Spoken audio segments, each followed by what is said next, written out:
د قرآن تلاوت ډیر کول. دویم د قرآن تلاوت ډیر کول. څوک چې د قرآن تلاوتونه ډیر کوي دی د شیطان نه بچ ساتلی کیږي د الله په اذن سره.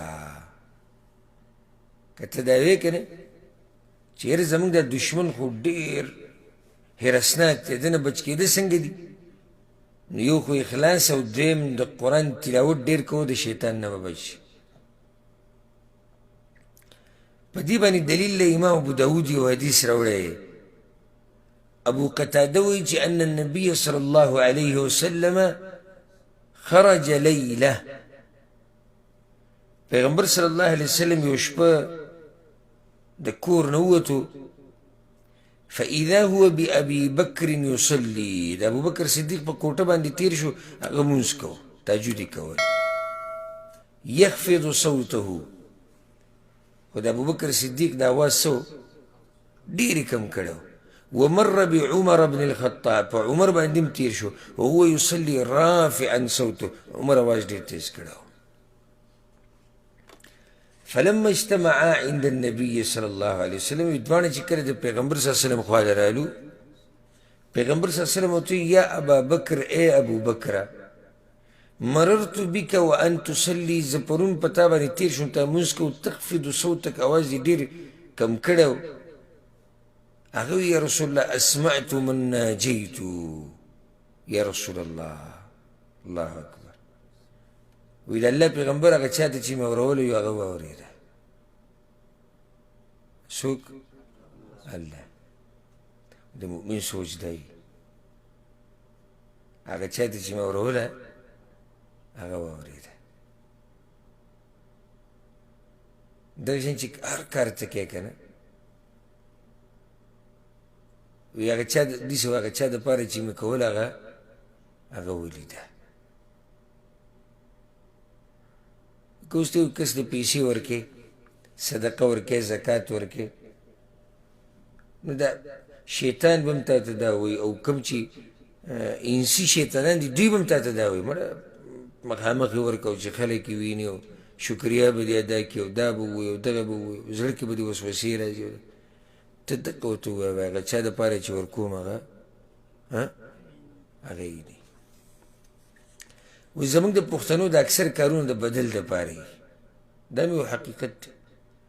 جنازې لکه ځینو ډېر کم پکې د الله د رضا دپاره ځي، او دا ډېر که نور هم راکاږم بیا هم کم دی. اکثر زموږ د پښتنو جنازې د څه دپاره بدلې، ځکه زموږ په جنازه کې راغلی و، یا امید دی چې زموږ ایله به راشي. دغه شان د دوی د بیمار تپوس هم بدل دی. دغه شان د دوی لاسنیوي او تعزیت له تله دا هم بدل دی. اوس ته روانې جنازې له او ګڼه کې هلته ولاړ وي او دغه ونه لیدې چا کور کې چې مړی شوی دی، څه فرق کوي؟ ولې فرق نه کوي؟ اچھا دپاره چې کوه خو ولیدې که زمونږ هغه بیا په تعزیت کې او لاسنیوي کې ورته ووایي ډېره ګڼه وه. ولې دا خبره کوي چې بهیې زه ومه ډېره ګڼه ووایي، د اخري وخت کې خو سمل جوړ شو. فلاني وایي ته خو پکې ولاړ وې، او په دا قصه به راولي چې اوس دی دغه واوري دا مالک چې وایي یا د کور د مالک یا د چا کور کې چې دا غم شوی دی. ویډیو خو راغلی و.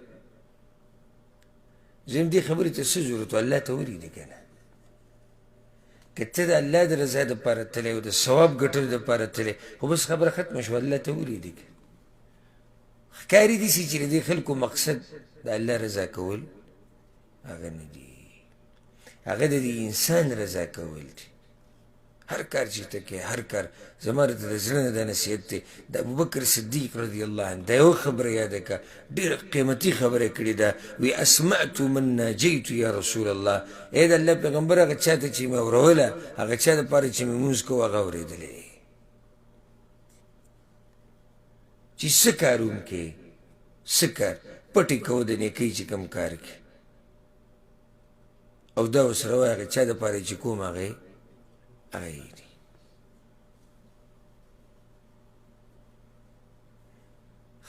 بیا عمر ته ووایي مررت بک وانت تصلي رافعا صوتک.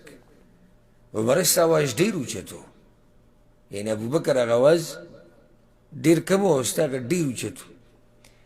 هغه وی یا رسول الله اوقظ الوسنان واطرد الشیطان. وی اواز خو زه په قصد یې ځوم چې دا ویښ راپاسي او دا شیطان وزغلي، د عفوا د اوده راپاسي او شیطان وزغلي. یا رسول الله دا خو زه دې دپاره کومه چې شیطان وزغلومه او د اوده چې کوم پراته دي دا چې تهجد له نه راپاسي چې دوی راویښ شي. دې کې زموږ دلیل څه و؟ عمر بن خطاب وی شیطان په څه تختومه؟ په دې تلاوت د قرآن سره دې ځلې دې ځینې تختوم د دې ځینې زغلومه. نو څومره چې ته قرآن وې شیطان به تا نه لرې، څومره چې د قرآن تلاوت کې. پیغمبر صلی الله علیه وسلم بیا هغه حدیث داسې دی وی یا ابا بکر ارفع من صوتك شیئا، او عمر ته وی عمره وقال لعمر اخفض من صوتك شيئا. ابو بکر ورته لږ اوچت که دا اواز دی او عمر ته لږ اواز لږ کم که. مقصدي خبره د حدیث کې زموږ هم دقه وه چې څومره ستا د قرآن سره تعلق وي دومره به د شیطان د چالونو نه او د چال نه او د جال نه د دې نه به بچي. او چې د قرآن نه لرې کېدې نو شیطان ته لار کولاویږي، شیطان ته به لار اسانیږي، هغه د باندې بیا ښه په اساني سره حمله کولی شي. اهل القرآن قرآن والا چې څوک دي شیطان په هغوی زورور نه دی. وجه دا چې د هغوی رابطه د الله سره مضبوطه ده. نو چې د الله سره رابطه مضبوطه ده په دې طریقې یا په دې طریقه چې د الله کلام ډېر وایي یا دی تفسیری وی ترجمه دا ټولې خبرې پکې دننه راغلي. په دې طریقې سره د هغوی د قرآن سره رابطه ده. نو دا رابطه په حقیقت کې د الله سره ده. نو چې د الله سره د رابطه مضبوطه شوه شیطان په تا نشي زورور کېدی.